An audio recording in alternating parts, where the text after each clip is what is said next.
in building this nation. If you think you want to push us to a different corner and you move ahead, time will come for elections. Who are the majority? So let us work together in a health relationship. So we will not keep quiet. Tumaini must, let me say, use this authoritative, must make sure women are represented at all levels of the government and outside the government, be it the NGOs and so on. Right. That's what I'm standing here for, and I'm representing women here for. Right. Thank you so much. Thank you. And Godi, let me come to you. What are we expecting on Wednesday? Like, what's going to be discussed? What's really remaining in the Tumaini initiative? Because I understand when the two presidents, President Kiir and President Ruto, met, the communique that came out clearly, Tumaini has to end within 2 weeks. Yeah, that is also my expectation, that already we have gotten guidance from the two presidents, that is President Ruto of Kenya and our own President Salva Kiir, and the instructions are very clear. So what we have been able to do here is that by the time of the stalemate, already there had been agreement on 9 protocols, of which 6 were initiated. So the understanding is that it's only the responsibility sharing protocol which is outstanding.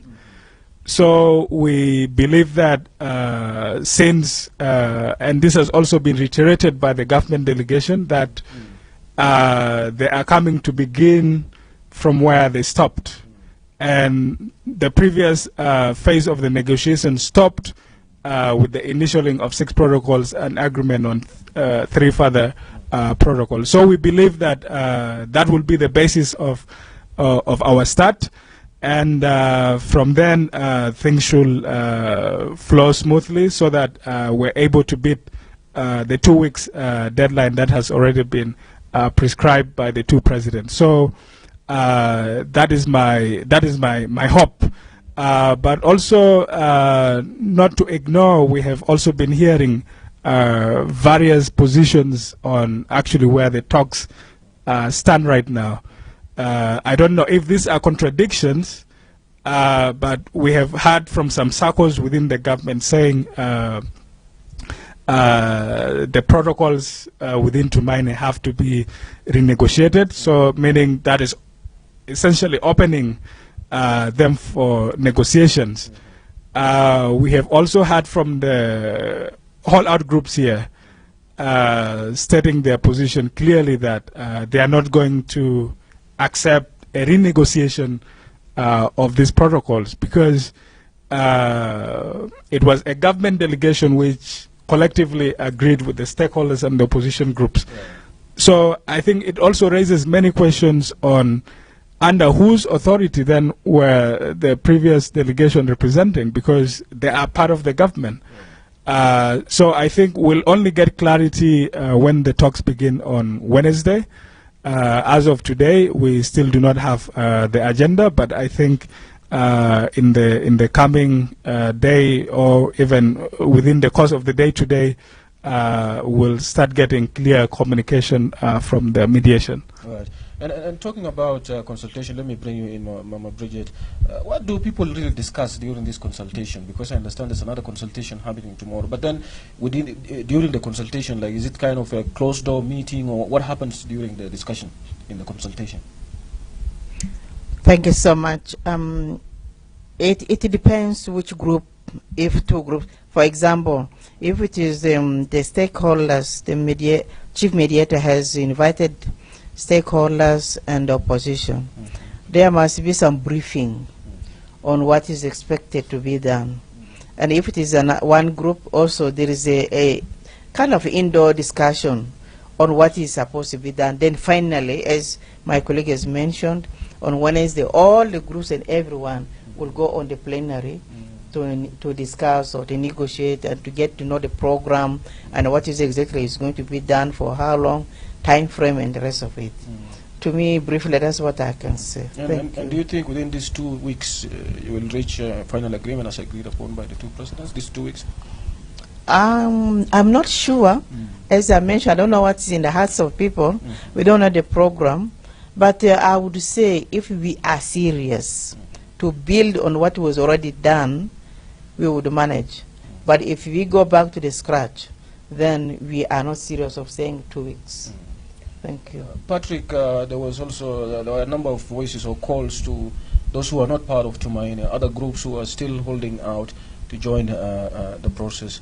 What do you make of that call and the importance of what's new? Are the efforts still ongoing to bring on board the other holdout groups? Akile, that is very important. We have, from the onset, said the Tumaini process has to be inclusive, and that inclusivity extends to all the holdout groups. And we have been pushing for this event throughout the months that officially we received delegations from the opposition groups, and some were still not part of the process. I think notably we do not have the National Salvation Front of General Thomas Cirillo. We also at present do not have General Simon Gatwich of Kitgwang. And we are very serious in reiterating that these groups need to be part and parcel of the Tumaini. It has been said many times by different actors. The international community has said Tumaini should be the last peace mediation process outside the country. The Kenyan mediation has also said the same. And our own government has also reiterated the same. And if this is the case, I think for me, and this is also a view that many South Sudanese are sharing, that, for instance, within the Central Equatoria state, there has been many incidents that have been linked to the holdout groups. Within the context of Tumaini, even if it is signed and we do not have such actors part of the process, will it really deliver peace to the people? So I think these are genuine questions that we need to reflect on, and that is why I said, again, we need to see that those who are not part of this process need to be onboarded and join, so that we have this inclusive peace. We form an inclusive government that is then able to implement the agenda that has been agreed to, leading to the end of the transition, hopefully with elections in 2026, or as it will be decided by the Tumaini consensus. So I'm still concerned that we do not have those groups here with us in Nairobi, and we continue to urge the mediation to reach out to them, international partners to reach out to them, and even for the government of South Sudan to reach out to them, so that we have an inclusive process that becomes the last really major mediation process that takes place out of our country. But of course there have been challenges. We have been informed that, for instance, General Simon Gatwich is having difficulties with leaving Sudan to come to Nairobi, also because of the current conflict that is happening in Sudan, which has made it difficult for travels. As for General Thomas, I think he has also raised concerns about, you know, the nature of the process here and security concerns, and that's why he's not here. But the mediation continues to be in touch with all of them to see that at any point it is possible for them to join. They will be able to join the process. Right, thank you for that. الحادي حواري نرجع لك الميكروفون عشان نمشي لفاصل بسيط ومنه ممكن نرفع بعض من المكالمات. We go back to our main studio in Juba for a break, and then from there we'll pick a few calls and our guests in the studio will respond. We have about 20 minutes to the top of the hour. Back to you for now, Al-Hadi Hawari. نعم أكيلة، شكرا لك كثير للتوضيح من اثنين ضيوف حقنا الموجودين معنا في الاستديو. لكن برضو أنا الحاجة دايره منك بعد ما نرجع من الفاصل بتاع التجاري حنمشي لك عشان برضو يا ريت يكون في توضيحات بسيط بالعربي للناس اللي بيسمعونا بالعربي، وبرضو عشان برضو لفائدة بتاعهم وهم بيسمعوا لتفاصيل بتاع عملية السلام هناك في العاصمة الكينية نيروبي من الجزء أكيلة. لكن الآن خلينا نمشي لفاصل ومنه هنرجع عشان نسمع منك هناك برضو أكيلة في العاصمة الكينية نيروبي. بس كونوا معنا. أبوهات وأمهات ومقدمي الرعاية، حملة تتعيم ريجة تاني مرة ضد شلل أطفال، وكدجة عشان تكون بهم إيالتكم الأمور تمن أقل من 5 سنوات من شلل أطفال. حتى كان إيالتكم أمولوا لهم تتعين قبل كده، لازم أمون بلقوا لقاح شلل أطفال ده من أجل زيادة تحماية تمن. وخلال حملة تتعيم ده إيالتكم بلقوا قطرتين من لقاح شلل أطفال. في فريق بيجان يلفوا من بيت لبيت عشان بتايموا إيالتكم الأمور تمن أقل من 5 سنوات، ومن بعمل علامة في إيدا الشمال. وفريق ده كان موصلوا في بيت التفي فوقه أو قرية التفي فوقه أو محل التفي فوقه، لازم كتبوا وري للشيخ الحلة تتاكم أو زول الكبير في محل التفي فوقه ده، أو يتبروها في أقرب محل تمرفق صحي. شلل أطفال ده بقدر سببوا شلل وحتى إيال ده بقدر موتوا. لازم كده تتايموا إيالتك يا ليلة عشان لقاح تشلل أطفال وآمن ومجاني. عشان تبعرف معلومات كتير قوم بزيارة أقرب مرفق صحي منيتا، أو تبقدر دوقوا في رقم المجاني ياهو 6666 أو 2222. رسالة ده قدموا لكم من وزارة الصحة ومنظمة الصحة العالمية ويونيسيف وشركات تومون.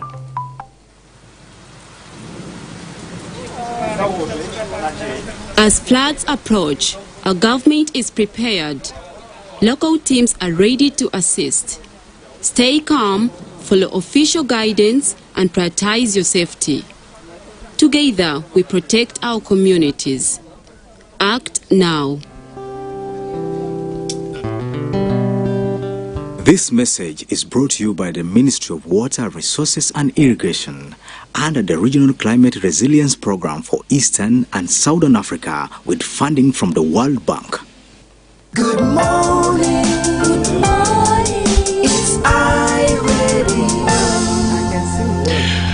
Yes, indeed. Good morning. It's Ahrid لكل مستمع في كل مكان. إيمانويل جزف أكيلة، أنا زي ما جبلنا نبهتك يا ريت برضو تكون عندك يكون في تلخيص بسيط للناس اللي بيسمعونا بالعربي في كل مكان في جنوب السودان بيسمعونا أونلاين في بعض من أطراف بتاع المعمورة. خلينا برضو نديهم معلومة إنه في شنو بيحصل في العاصمة الكينية نيروبي هناك. أنا متأكد ما حيكون ضيوف حقين في الاستديو هم الناس المناسبين يجاوبوا على كل الأسئلة، لكن خلينا برضو نسمع منهم زيادة وزيادة. إيمان جزف أكيلة، صباح الخير مرة ثانية.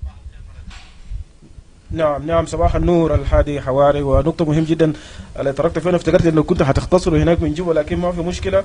ان الاثنين ضيوف بتاعي معي في الاستوديو في صباح اليوم. احنا جينا في العاصمة الكينية نيروبي امبارح، وعشان نقدر نواصل في التغطية الخاصة لآي راديو من قلب الحدث. وعندي اثنين ضيوف بتاعي في الاستوديو في صباح اليوم، اللي هو باتريك وكمان برضو ماما بريجيت. هم اثنين ضيوف بتاعي بيمثلوا الشباب هنا في المحادثات وبيمثلوا النسوان هنا في المحادثات. المحادثات رسميا حيبدأ يوم 4، ده على حسب المعلومه. ده بيعني انه حيجيب كل الاطراف سوا مع بعض، لانه احنا عارفين الوفد بتاع الحكومه اوريدي موجود هنا في موجود هنا في نيروبي، وهم في سيرينا هوتيل. احنا موجودين في جلي هوتيل. الليله حيكون في كونسلتيشن زي ما احنا سمعنا من ضيوف بتاعي قبل شويه. حيكون في استشارات بين الاطراف المختلفه، حيكون بين ستيك هولدرز وبين الاوبوزيشن، وبكره برضه حيكون في استشارات ثانيه. لكن يوم الاربعاء ده هو اليوم اللي حايلين كل الاطراف سوا مع بعض، واحنا برضه حنواصل وحنكون موجودين هنا. نخليك ترفع 2 3 4 مكالمات قبل ما نرجع ثاني هنا. نعم، خلينا نشيل بعض من المكالمات وبعد ذاك نرجع للضيوف حقي في العاصمة الكينيا نيروبي. هلا يا راديو.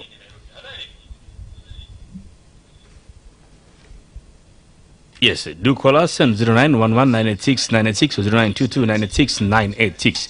Hello, radio. Good morning. Yes, good morning. This is Joseph from Munich. Joseph from Munich, welcome. Yeah, thank you. My brother on Tumaini initiative is where the heart of the citizen of South Sudan is. Because what people want is peace, it is lasting peace. We heard about some of the opposition group are absent in the peace talk, and they also to be included to be in the peace talk. Peace in short way is not peace. Peace must be negotiated and to be agreed. So what we want from the parties themselves, let them come to the table. Whether those who are claiming that Nairobi is not secure. Nairobi is well secure. He is now leader of Kenya and became a head of the IGAD. So let them commit themselves to come to the peace. Not IGAD, EAC. Yeah? Is East African Community, EAC. East African Community, that's what I mean. Yes. So, yes, and that East African Community is being hated by the President Ruto, and you have to know that you are part of it, whether you are not in the government. So what I'm calling for them, let them accept what so-called peace to come in to address the issues concerned within the nation. Also to the government delegation for revisit the talk. And those who were there in the talk, they are from them. So if they know there's no more negotiation in those protocols, they're supposed to allow the other 2 or 3 protocols to be discussed, and the negotiation to be simple. Because now when you say I want to revisit the discuss negotiation and agree points, you have doubt on that. And the same delegation was from you here, those who were negotiating. Also, the issue of the security is supposed to be addressed as a major problem, because you have to have the confidence in yourself as a citizen of the nation not to be in power, even to be secure. Citizen has to be secure. One citizen could not be left out. The issue concern political arena, because now people are trying to begin with the year 2025 and to 2026 as a year of the Yes. peace process. Joseph. According to the, yep. If you have a direct question, please you answer because of the time. Yes, I want the extension, which is 24 months, to be related with this roadmap, with this Tumaini initiative, Yes. and come together as a resolution for the conflict of this country. We don't want another peace negotiation to be more than this. Thank you. That was Joseph from Muniki. Hello, Radio. Hello. Yes, good morning. هذا هو رجعت جمال من هيدراوة. إيمانويل سؤالك مباشر. سليمان سؤالك مباشر. أنا بقدر أتكلم كده، أنا أقدر أعلق حاجة بسيط بس تعرف إننا مشكلة الليدرز بتاعنا ما عندهم إرادة سياسية. إحنا لو دايرين اتفاقيات التوميني دي يعمل نفسه كده يتنازل، لأن أنا شايف التمسك من جانبين دول، في أي زول بيتمثل بأجراتها والتكسي. فالسؤال بتاعي لضيوفك في استديو ناس نيروبي، هل هم عنده قرار انه جورجيا جنوب السودان بوصل لسلام نهائيا؟ لانه انا شايف دي ما سلام نهائيا، لانه لسه عندنا توماس في جابا، عندنا جرويج، وعندنا بيتر اجاوين، ايضا في الفريق لسه في جابا. انا ما خفت من شنو السلام اللي هم ماشيين يعمل مثلا يوم اربعاء في قناه ليدر سنه بوصل لسلام وما في كونسيكونسي بتاع الاتفاقيه اللي بكون شنو اللي انا كاجنبي ولا مجتمع دولي. شكرا جزيلا لك. Hello, Radio. Good morning. Yes, good morning. David Magog from Wow. You're welcome, David Magog. Let me welcome the guests in the studio in Nairobi, including brother Emmanuel Joseph Akile. I have 2 questions. Number 1, South Sudanese like power sharing. Are we used plus the women? Are they included within the agreement? Because everybody is claiming for percentage. People don't mind about the country. Are we included in the agreement? This is number 1.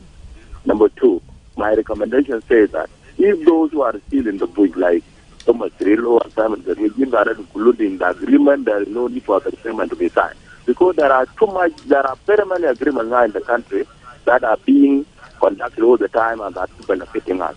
We are requesting the government to invite those people if they don't want first agreement, second agreement, and we make another agreement. Because they are using our resources while we are not benefiting anything with the nation. Is it only the agreement which is consuming the resources? We need time and that we all plus so much to be invited to come to agreement. Yes. For the rest, let the people of Equatoria be free because they are disturbing. To let the people of Upper Nile be free because that one is disturbing them. And we are much concerned about. Thank you. Thank you, David Amogo. Emmanuel Joseph Akile, these are a few questions from some of our listeners. Yes.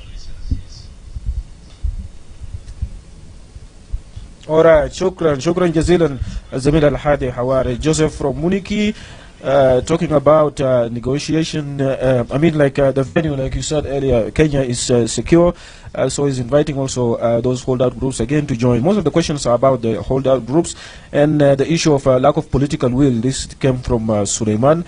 And lastly here we heard from David Magog talking about the issue of power sharing and the issue of holdout groups having signing these Tumaini without others who are not part of this. Then which kind of inclusivity are we talking about here? So let me begin with you, Patrick. You can comment. Those are genuine concerns. And really, if we are talking about peace, it's important for us to ask ourselves, whose peace? And I think the understanding here is that this is the peace for South Sudanese.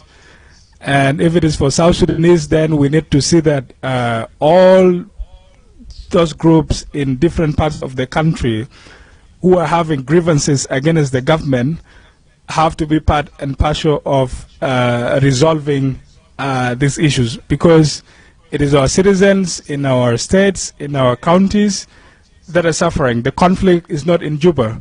Juba is quite safe, and the politicians who are there, they're existing very well. But our mothers, our young people, our children in the villages, their life has been disrupted. Some can no longer be able to go to their gardens and do farming. Some have been displaced into refugee camps or into IDPs within the country. We hear of so many killings that happen from time to time.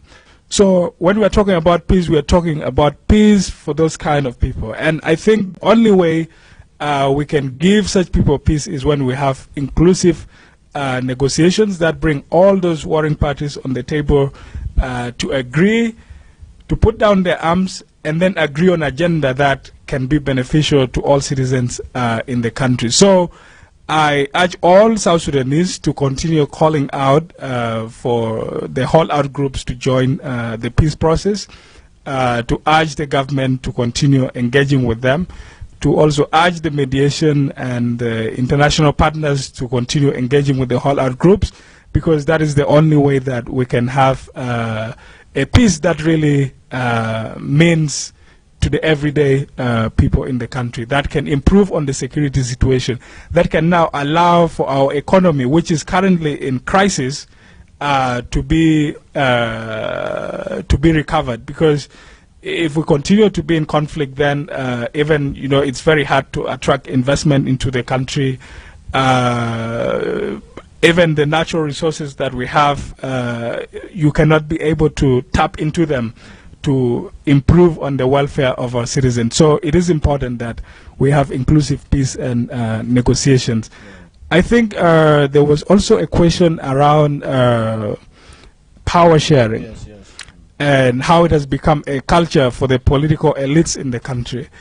Again, we're saying since this is the only framework for governance in the country, in the absence of elections, then we need to make sure that it is inclusive. And we're saying there has to be women. My colleague Bridget was complaining about the lack of implementation of the 35% affirmative action.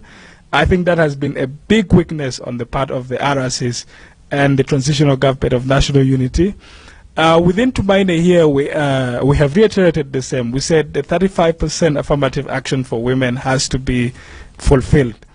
But we have also said that there has to be inclusion and participation of young people. In fact, the young people have come out with a commitment in a joint meeting of civil society, the National Youth Union, youth from the political parties, and agreed on a common agenda. And they are saying within the Tumaini framework, there has to be a 20% affirmative action for youth participation in the government. They have also said the Ministry of Youth has to be led by a youth. And when we talk of a youth, that means somebody under 35 years old. We have also agreed and said the President of South Sudan, His Excellency General Salva Kiir, should consider appointing a presidential youth envoy to be a direct link between him and the young people in the country to find ways of how their issues can be addressed in a more meaningful manner. Right. Yeah. Right. We're running out of time. We have about 6 minutes. Bridget, you want to say something briefly before we can wind up? Yeah. Thank you so much. Just to add to what my colleague has already mentioned, I just want to reiterate or to repeat what I had mentioned before. One, I'm happy with Joseph from Monique. You spoke so well. Actually, the delegation came within the government from different parties. So there was no need to break out or to withdraw. But we seem to have a kind of misunderstanding from within, not from outside. Therefore, we would have ended this Tumaini long time. So I quite agree that the holdout groups who are still out, like Cirillo and Simon, we have tried to persuade and will continue to persuade them to come back.